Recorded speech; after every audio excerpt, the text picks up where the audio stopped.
ഉപ്പുപ്പായോട് കാട്ടിൽ പോയി സിഗരറ്റ് വലിക്കണമെന്ന് പറഞ്ഞ ഒരു 2ാം ക്ലാസ്സുകാരന്റെ ലഹരിവിരുദ്ധ പോസ്റ്റ് സോഷ്യൽ മീഡിയയിൽ ശ്രദ്ധ നേടുകയാണ്. കണ്ണൂർ എടയന്നൂർ MLP സ്കൂളിലെ 2ാം ക്ലാസ്സുകാരൻ റിസാനാണ് വ്യത്യസ്തമായ ഈ പോസ്റ്റ് തയ്യാറാക്കിയത്.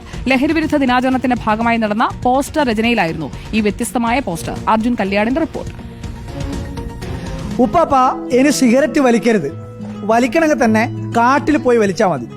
ഇത് കഴിഞ്ഞ ദിവസം ലഹരി ദിനാചരണത്തിന്റെ ഭാഗമായി തെരൂർ MLP സ്കൂൾ, എടയന്നൂരുള്ള ഒരു സ്കൂളാണ്. അവിടെയുള്ള 2ാം ക്ലാസ് വിദ്യാർത്ഥിയായിട്ടുള്ള റിസാൻ എഴുതിയ പോസ്റ്ററിലെ വാചകമാണ്. ആ പോസ്റ്ററിന്റെ രചയിതാവ് എന്റെ കൂടെ ഇപ്പോൾ ഉണ്ട്. റിസാൻ, എന്താണ് ഇങ്ങനെ ഒരു പോസ്റ്റർ എഴുതിയത്?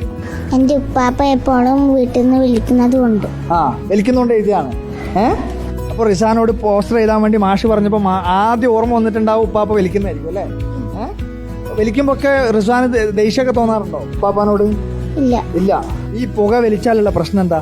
ക്യാൻസർ ഉണ്ടാവും, പിന്നെ ഹാർട്ട് അറ്റാക്ക് ഉണ്ടാവും. ഇതൊക്കെ ഉപ്പാപ്പാനോട് അല്ലെങ്കിൽ ഉപ്പാപ്പാനെ ഇതൊന്നും വരാതിരിക്കാൻ വേണ്ടി കൂടിയാണ് ഉപ്പാപ്പാനോട് ഇത് പറഞ്ഞത് അല്ലേ? റിസാൻ എഴുതിയത് എന്താ അതിന്റെ അകത്ത്?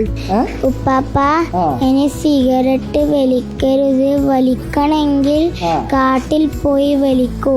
അതായത് നമ്മുടെ ഒന്നും മുമ്പിൽ നിന്ന് ഇങ്ങനെ വലിക്കാൻ പാടില്ല എന്നാ ഉദ്ദേശിച്ചത് അല്ലേ?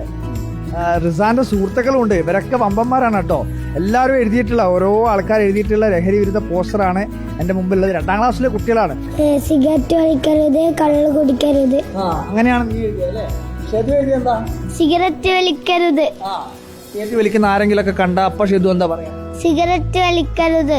അങ്ങനെ പറയൂ. വലിച്ചു കഴിഞ്ഞാൽ കുഴപ്പമാണെന്നൊക്കെ പറയൂ അല്ലേ? എന്താ ഷെതുവിന്റെ ലഹരി എന്താ? വായനയാണ് ലഹരി. പഠിക്കാൻ ഇഷ്ടമാണോ? കളിക്കാൻ ഇഷ്ടമാണോ? അതാണ് ലഹരി ആവേണ്ടത് അല്ലേ? സത്യത്തിൽ ലഹരി ആവേണ്ടത് വായനയും കളിയിടങ്ങളും മഴയും പുഴയും പൂക്കളും ഒക്കെയാണ് എന്നുള്ളതാണ് ഈ കുട്ടികൾ പഠിക്കുന്ന സന്ദേശം. എന്തായാലും റിസാൻ അവന്റെ ജീവിതത്തിൽ നിന്ന് എഴുതിയ ആ പോസ്റ്റർ ഇപ്പോൾ സോഷ്യൽ മീഡിയയിലടക്കം ശ്രദ്ധിക്കപ്പെടുകയാണ്. ഇങ്ങനെയുള്ള ഉപ്പമാരും ഒക്കെ ചിന്തിക്കേണ്ടുന്ന ഒരു കാര്യം കൂടിയാണ്. കാരണം നമ്മുടെ മക്കളെ മുമ്പിൽ വെച്ച് നമ്മളിങ്ങനെയുള്ള പുകവലിയും മദ്യപാനവും ഒക്കെ നടത്തുമ്പോൾ എത്രമാത്രം വലിയ രീതിയിലാണ് അവരുടെ മനസ്സിൽ അതൊക്കെ തട്ടുന്നത്, അവരുടെ മനസ്സിൽ അങ്ങനെ കിടക്കുന്നത് നമ്മളൊക്കെ ആലോചിക്കണം. അതുകൊണ്ട് നമുക്ക് എല്ലാവർക്കും ഒരുപോലെ പറയേണ്ടതാണ്, say no to drugs. Video journalist Naj കുമാറിനൊപ്പം reporter Arjun Kalyad in reporter, Kannur. അപ്പോ ആ നല്ല കാഴ്ച കൂടി പ്രേക്ഷകരിലേക്ക് എത്തിയല്ലോ. ഇങ്ങനെയൊക്കെ വേണം നല്ല നല്ല സന്ദേശങ്ങൾ ജനങ്ങളിലേക്ക് കൂടുതലായിട്ട് എത്തിക്കാൻ നമുക്ക് കഴിയണം.